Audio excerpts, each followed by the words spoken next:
Previously on Subspace. I must tell you all of the story of a young child named Vecna. What's your name? And I'm like holding my chest together. Corin Attleberry. You remember the name, and I'm gonna walk off. What's your purpose? What am I doing here? Rule for the Overlord. He's worried about his child, but he's going to come for me eventually. The Necronomicon has been stolen. What village was attacked? See, the Dark Elf looks at his notes and he says, looks like the village was by the name of Eagle's Crest. And I think What are we focus. supposed to save this whole realm? I don't think we can. Your blade reaches out towards the fireball and you cleave the fireball in half and it goes flying through the air and dissipates into the sky. You people are always complaining about the human condition and don't realize you're being oppressed by a greater foe. I need to mention what retcon that I'm going with. In a previous episode, I mentioned Bartholomew was 12. But since then, I have learned about how Dragonborn age works, and they live to be about the age of 30, and then they die. Mentally, at 12 years old, they're like 26, in human years. So the retcon now is that he's actually 4 years old to adjust to his actual personality that I designed for him, and everything he's done and said to this point. So he was born 4 years ago. Mentally, he's probably about 8 or 9 years old. As far as an aspect of just human years. He's already got a kill under his belt. He has a kill. Oh, no, not kill. No, he threw the. He didn't kill it. Yeah. He threw the knife into it. That's right. All right, so now we'll do a little bit of a recap to kind of refresh everything that's happened so far in the campaign, and then we'll jump into it. You all started your journey from a small bar near the Waterfall Citadel. Since then, you've met many people and conquered many foes and made new friends. You fought the Avatar of Greed and walked away alive. You faced man-eating goblins and won. You raised your swords against the Dragonborn of Reshiram and won. You saved Bahamut, Zekrom, Steve, Matthew, and Mort. You helped turn the tides in the Battle of Dragonborns, joined the Order of the Dragon, defeated Mort's abusive father, and are on your way to Bane's Rock. The Necronomicon was announced to have been stolen from the Dry Tower during the meeting you all attended at Zekrom's village. Zekrom revealed Vecna was a member of the Order of the Dragon long ago until he was banished for practicing dark magic. You've learned that the generals of the Royal Army are dubbed as the Seven Deadly Sins, the most powerful group in the land. You join the Order of the Dragon, a collection of factions contributing to a higher purpose, preservation of Urunsal and his people. A while back, you guys were chased through the Waterfall Citadel, where one of your chasers revealed that they were a part of a group called the Cult of Vecna. During episode 1, you all witnessed a man in full black armor, similar to the man O'Reilly mentioned at the tavern recently. O'Reilly revealed that the Royal Army is collecting 3 times the taxes, gathering 10 times the forces, and leaders of the Royal Army, including the Royal Army, including the Black Armored Man and O'Malley. Sorry, I'm getting lost here. Yeah, that's right. So the Royal Army is collecting 3 times the taxes and gathering 10 times the forces. They're preparing for something big. In the Royal Army, they have commanders that supersede or supervise the entire operation. O'Malley and the Black Armored Man. O'Malley being the commander of the army who only answers to the king. You've met Zekrom, son of Arceus and brother of Reshiram. Reshiram, according to O'Flanagan.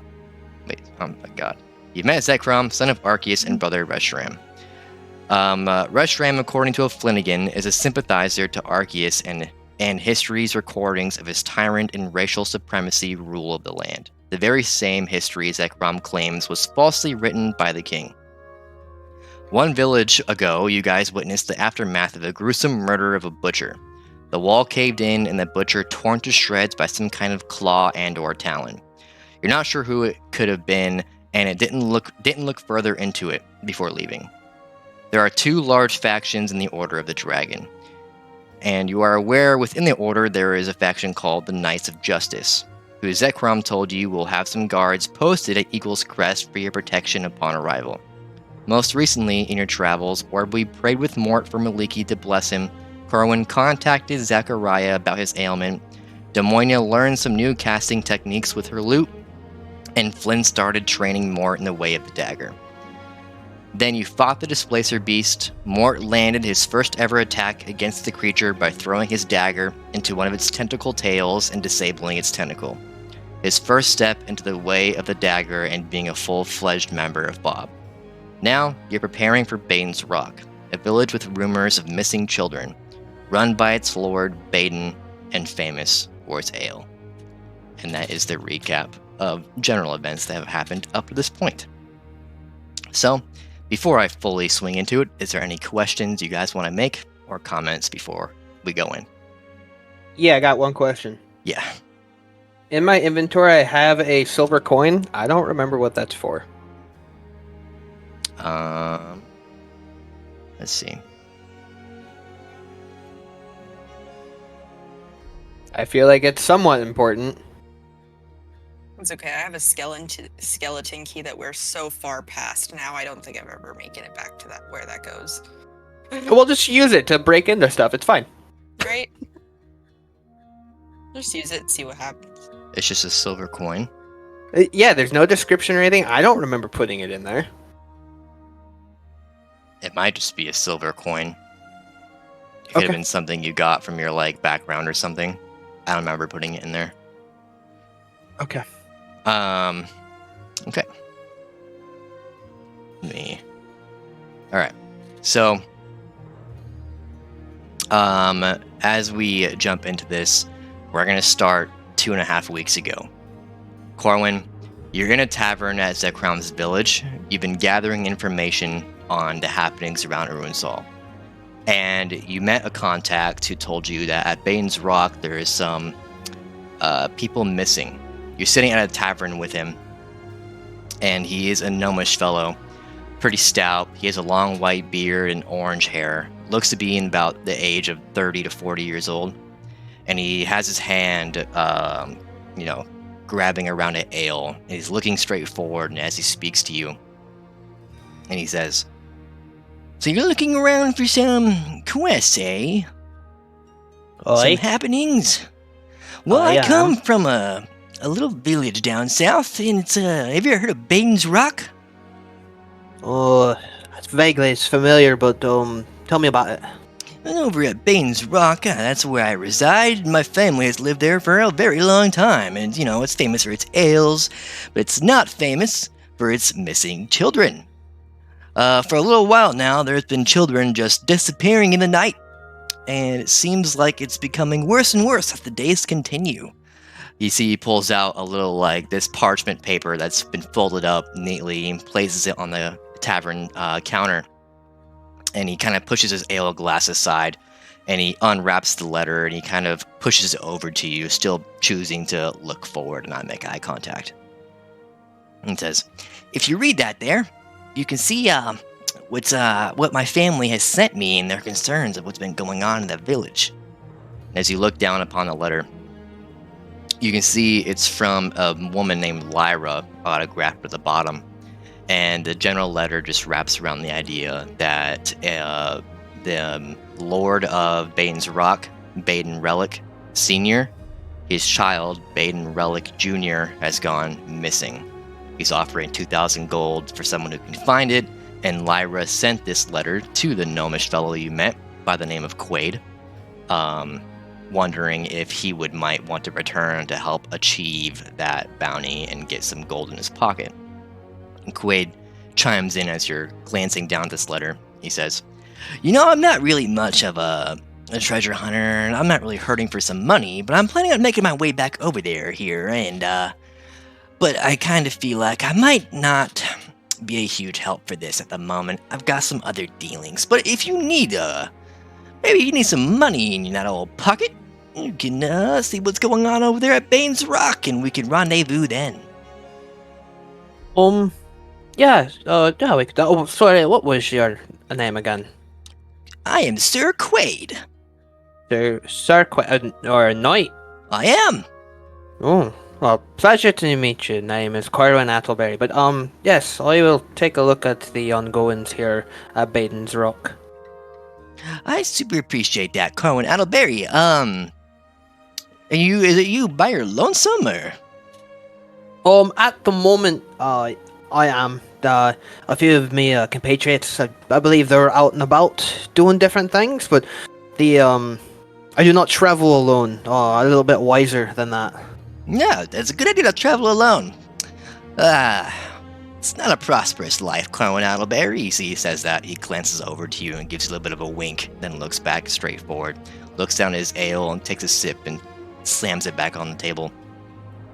Well then, I will see you at Baden's Rock, Corwin Attleberry, and we can rendezvous, and then maybe you can, get some helpful advice from me if I can get some good recon in there before you arrive.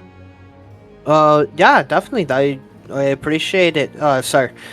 I will look forward to meeting you. We should be, we have a few other things going on, but we'll try and be there in a couple fortnights or not.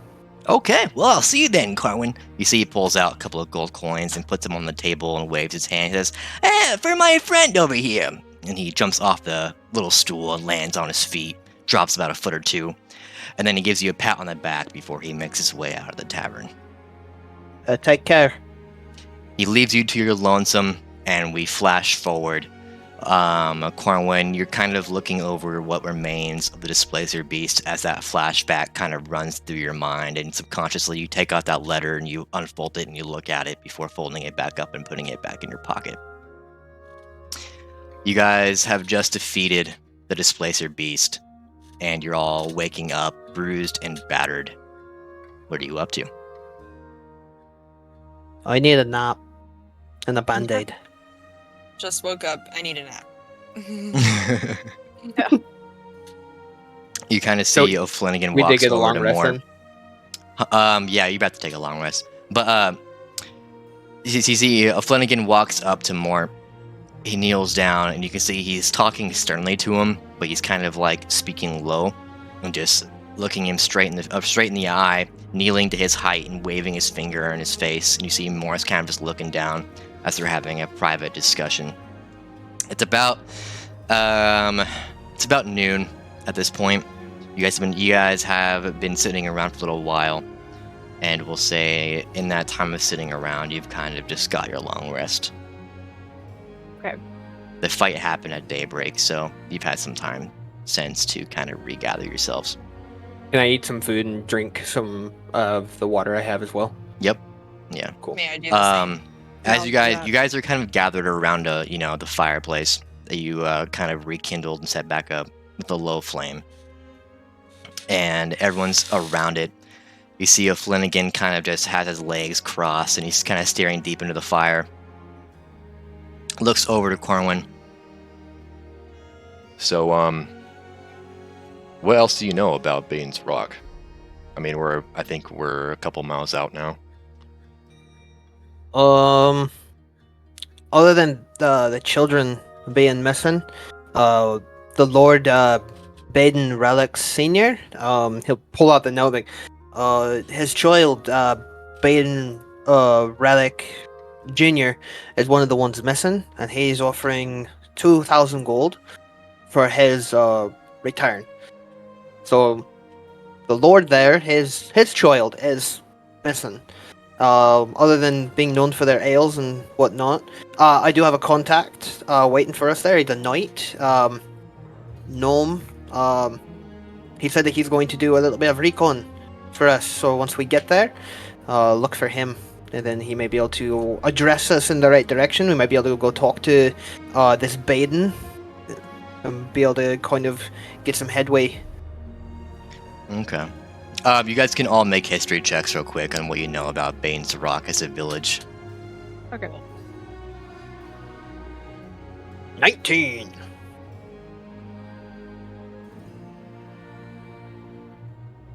I'm proud of you.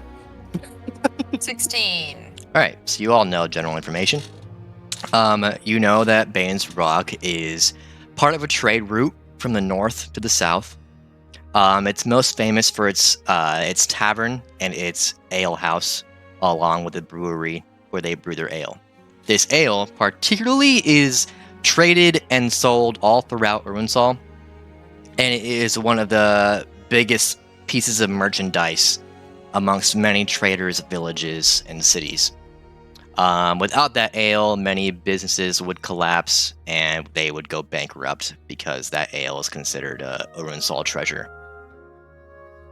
You also know that Baden's Rock was created by the Badens long ago, as it was just a simple traveling merchant who was selling the original brew, where he decided to set up a little shop on the main trade route that got incredibly popular 50 odd years ago during war times, and many soldiers and fighters and warriors would buy from him during times of rest. With the profits, he built up a settlement, got people to buy from him and rent from him, and slowly it became a prosperous village and then a town. And that is the information you have on that place, Baden's Rock. Currently, it is helmed by Lord Baden Relic Sr.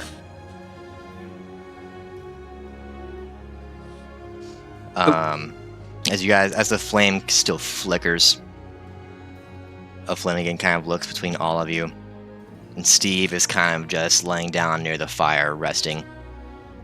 And Mort chimes in. That was a really cool fight! Did you guys see the thing I did with this thing? And you see he pulls out his dagger and kind of waves it back and forth. I stabbed it in its little tail thing! You're dead. Was that not super cool? Yeah, you helped out. No, that. We appreciate you stepping in. You did put yourself in danger, which was not the original plan, but you did good. So he looks down when you say that, and he's like, I know, I wanted to help. Right, and you're dead, but you do realize that you put yourself in danger, right?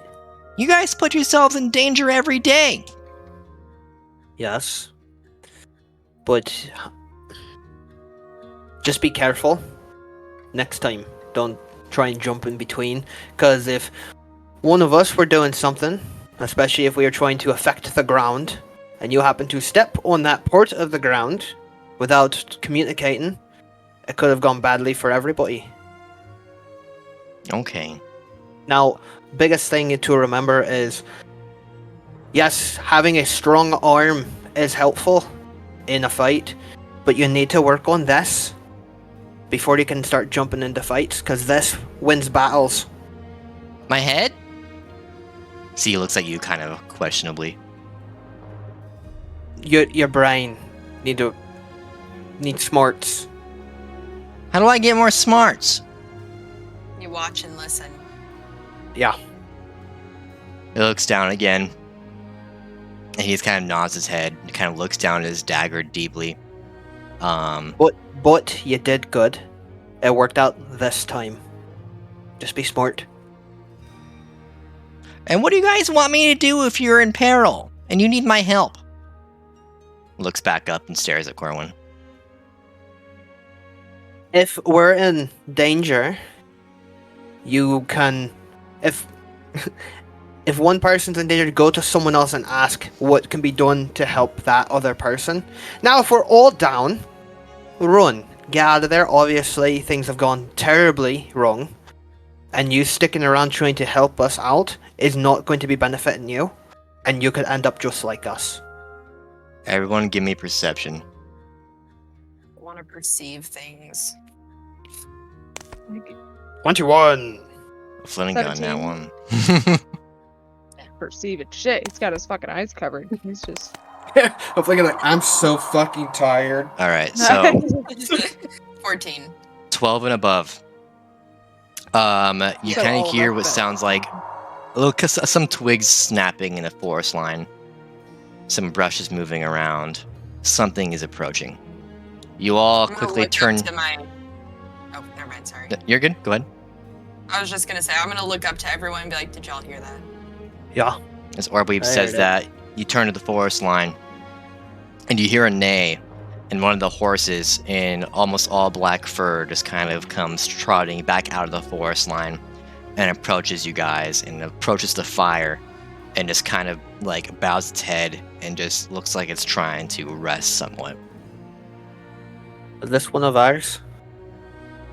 You see how Flanagan looks at it and kind of squints his eyes, and he's like, I think. I mean, Alright, wait, you need the horses. Is this one of ours? "Hey there, we hope you're enjoying this episode of Subspace D&D. Did you know we have a Discord? In our Discord, you can get a buttload of information that you might not be able just to gather on your own from watching our playthrough, such as different NPCs we've met along the way, to even the quests they've managed to gather along their journey. You can even see our roles as they happen during a playthrough. You can even check the Orunsoul glossary, where I personally, the game master of the campaign, put in all sorts of details about different locations or items or even characters we've met along the way on our journey in the campaign. There is all sorts of cool stuff in our Discord that you can check out, all sorts of details that might be able to help make the campaign more lively for you. If you want to join the Discord, the link will be down below. And if you don't want to join our Discord, I will find you. alright, back to the campaign.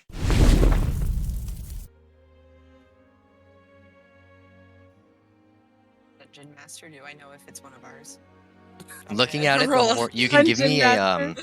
an investigation check if you want. Okay. You can also do speak with animals. Well, Up to you. I got a nat 20 on investigation, but the issue is that I got rid of the speak with animals spell. Oh no. Okay. Really? I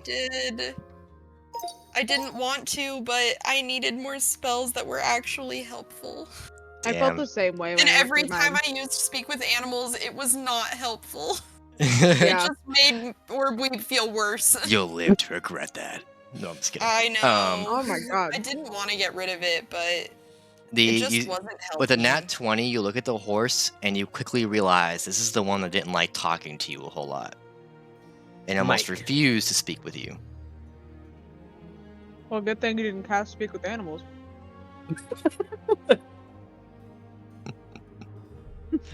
All right.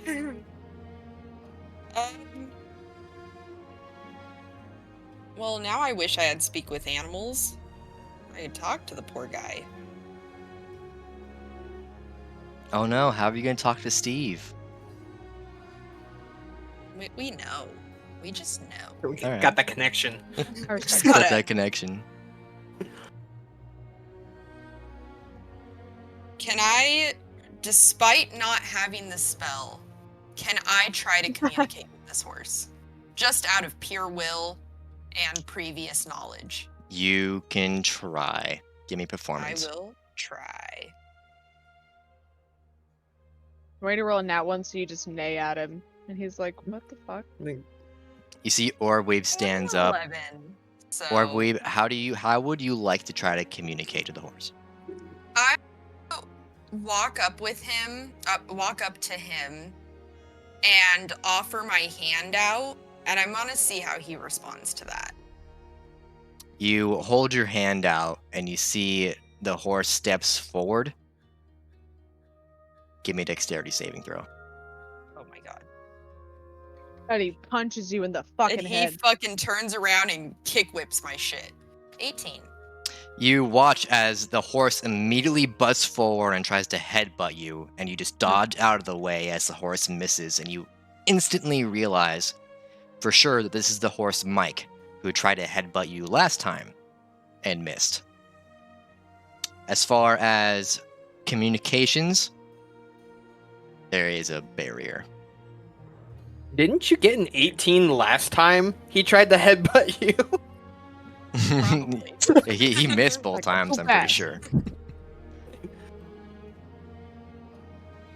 I'm just gonna Wait. Since I can't talk to him, I'm just gonna put my head down and walk over to the dead horse and kneel down next to it. You kneel down next to Nicholas, the dead horse. Oh, Did Nick. Mike follow me? As you kneel down, you do hear what sounds like some trotting coming over towards you. Clip clop, clip clop. For example. Wait, wasn't Nicholas the super ambitious horse who wanted to be better than Mike? Yeah. Yeah. If you saw the TikTok that Wyatt made, he made a TikTok about us talking about that horse and like because we was Wait, role I playing didn't the horse. And in the caption it just says spoiler alert, this horse dies 5 sessions later. I saw that and I was like, no, it was that one. Yep, it was He's that like, one. I'm gonna be the best. I'm gonna Yeah. be better than Mike. Yeah. Dies. Dead. So messed up. He was probably the most compliant horse out of the ones you guys had. Yeah. I'm gonna look back to the Mike, the horse that behind me, and I'm just gonna put my hands on like the chest of Nicholas that passed. And I'm gonna just begin praying. And I'm gonna cast a druid craft just to make the like grass and dirt softer around it, and gonna get some flowers in there and almost create like a burial site for it. Okay. Yeah, you kneel down to Nicholas and you bring your hands up to his chest and you close your eyes and you begin to pray. And the green energy manifests from you. It seems to almost like vines wrapping down your arms manifest. They climb to your fingertips and then lurch onto the horse's carcass. And you watch these vines also wrap around Nicholas's body as they climb over his body and seep into the soil beneath him. The light, a sun ray shines down on both of you. Some flowers sprout from the ground, and it almost seems like the ground begins to sink the horse into it, just a couple of inches, like it's beginning to overtake his body. I'm doing all the praying in my head because I'm trying to kind of do it almost telepathically with the other horse involved. I have intentions. I don't think they're working out, but Okay. you know, Orbweeb's all about good intentions, right? So a lot of the praying that I'm doing is in my head, but I will, as a little touch, start crying. Okay.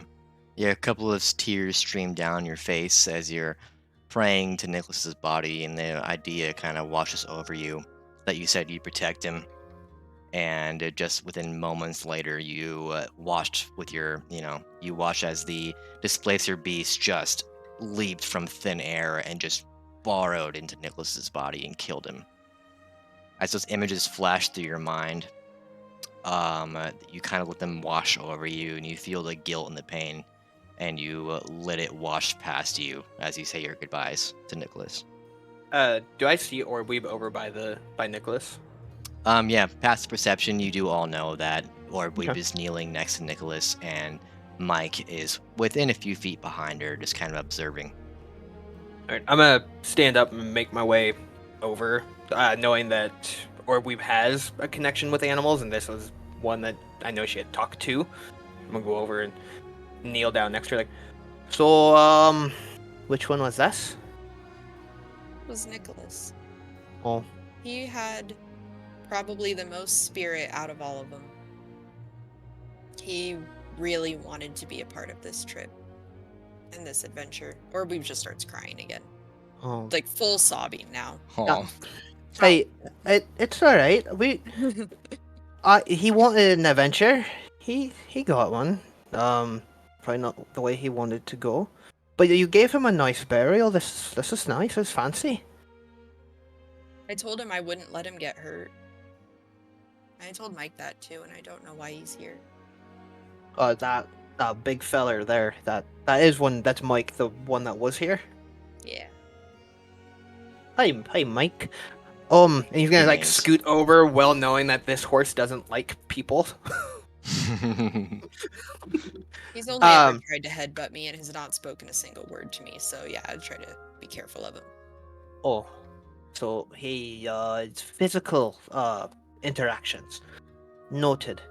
Do you need to say any words, or I don't know how horse burials usually go, or is this flowers and vines? Is this normally how we put animals to rest? I'm from a How small I do village. it. We usually just eat Oh, I these. do. So, This is just how I do it. I don't know how other people do it. all right. Well, You will pray to what's her name? The lady of the forest. Maliki? Malcolm. That My Malik. Would a small do we do prayers over dead animals? Is that a normal thing? I do. I Or don't know what other people do. do we need to do a prayer? You can join if you want. Yeah, sure. I don't know how to do this. Do I put hands on the dead animal, or do we not touch it? You can touch him if you want. I touched him. Alright. He's gonna like put his hands up over the horse. Hey Wyatt, can I do a I don't know how you want me to do this. I'm wanting to try the Phantom Steed spell Okay. and try and resurrect Nicholas. Now he would be a gaseous form of the previous horse, but I could try and I can make the horse look like whatever I want to create. If I can cast this while trying to pray over as the Maliki prayer over it, but have it come out as the Phantom Steed spell. It just like emerges. Would that be something that would be possible? How do you I go could about do like a casting it? prayer. I was gonna say I could do like a prayer and a religion check with him, and he can do the spell. You see how that Well, works? The thing is, he doesn't know he has the spell, so it's just gonna kind of Oh, just right. it's just gonna kind of like happen. I just don't know like how. How to go about that? Yeah, because he But doesn't that- know he can do that, but he's wanting to come over and help you get through you losing an animal. What exactly is that spell? You just can make ghost horses? I can make one. Make one You- ghost horse. Okay. At a Corwin time? kneels beside Orbweeb. Like ever? You guys pray together, and you're all laying your hands upon Nicholas. Orbweeb, you open your eyes for a moment as you can hear a subtle vibration coming from Corwin. You glance over to him, and you see what looks like a smoky purple aura kind of radiating from him, his entire body. This smoky purple aura seems to manifest into what seems like a concentrated sphere that climbs towards his chest, and you watch the concentrated sphere leap from his chest and fly into Nicholas, and you can still see Corwin's eyes are closed, and this purple sphere slowly just seeps into Nicholas's body, and suddenly the ground beneath Nicholas's body shakes somewhat. Corwin, your eyes open as well at this very moment, and you guys both look up, and you see this shadowy figure kind of descend from just above the tree line towards Nicholas's body, and it seems to be a flying horse, and it trots down its first two legs first, and then it comes down to its all fours. It trots over to Nicholas, and it looks down and gives a gentle neigh, and then looks up to both of you, and you're looking at a shadowy, mystical, somewhat transparent purple horse. Or wait, but that's supposed to happen. That's part of the praying. No, I thought you did that on purpose. I didn't do nothing. I did the praying. As Corwin says that, you see all of a sudden it gives one last neigh and goes poof, and it's gone. What does that mean? Like it blows up in a purple smoke gaseous bomb, and then the smoke kind of just passes away. What? What does that mean? What did we do it wrong? What did you do? What? I saw I- you do that. I didn't do nothing. I did the praying thing. I put No, I hands in the saw horse. the purple on you, and then What? it The purple. went away from you. I don't know what that means. I had eyes closed and I was doing the praying thing over the. He said, "Touch the horse." I touched the horse, and then another horse came down. Was that? Or we now believes that this is some sort of religious miracle. She's just gonna just embrace Corwin, just full okay. hug, sobbing, Oh, very oh. emotional. Okay. That's funny. That's good. I want Demonia to just like be very uncomfortable with what to do here, so she just comes up behind and starts like very hurriedly playing like a lost tune on her lute, like a funeral song. Just kind of like dance around him, be like, "Oh my god!" You start strumming away on your strings, and with a musical melody of "Oh my God," you kind of tiptoe and tap your feet as you're kind of just doing a little dance around them, while Orgweave has her eyes fully closed, ugly crying, arms wrapped around Corwin, and Crying, throwing up. just just Crying. sobbing in happy tears, it seems. Yes, they're more like relieved, but like they're sad and happy tears. Yeah. Corwin's just going, there, Oh. just awkwardly Listen. patting her back. This is weird. And She's Demonia, very as you're dancing around them and you glance over to O'Flanagan, you see O'Flanagan and Moore sitting by the fire. And you see there's a little log propped up against some stones around the fireplace. And you see O'Flanagan's kind of showing a dagger to Mort. He just throws it. And you're a little out of earshot, so you can't really hear what they're talking about. But you watch the dagger just kind of plunge into the log, sticks in, he pulls it out, hands it to Mort. Mort goes to throw it into the log, and it just clunks off the log and falls on the ground. And that's what they're up to. Oh. Demonia, you missed it. A ghost horse came and visited. Yeah, The dead I horse. saw that. Who did? Yeah. Who did that? I'm just Oh. gonna yell out, it was Nicholas's spirit! He Oh. came to say he forgave us. I'm just gonna go. Okay. That's great. Yeah, That's so cool. You guys want to hear another song? I've got a ton of them up here. yeah. You Request. should keep playing. I'm just gonna roll into another song. I'm gonna start humming to myself and just kind of like dance away, kind of towards like O'Flanagan and Okay. more. Yeah. Get away from that situation. I'm like, ooh. So strumming on a lute, and you start tip dancing away from them, almost trying to drag the conversation back to the fireplace. As O'Flanagan and Moore are still playing around with the dagger. Corwin and Orbweeb, what are you guys up to? I'm gonna try and pick up Orbweeb. I'm like, alright, I'm gonna get. Thank you for getting snot all over me, Drax. Appreciate it. I don't know if we need to do anything further. I believe the ghost version of Nicholas, as you said, accepted our apology.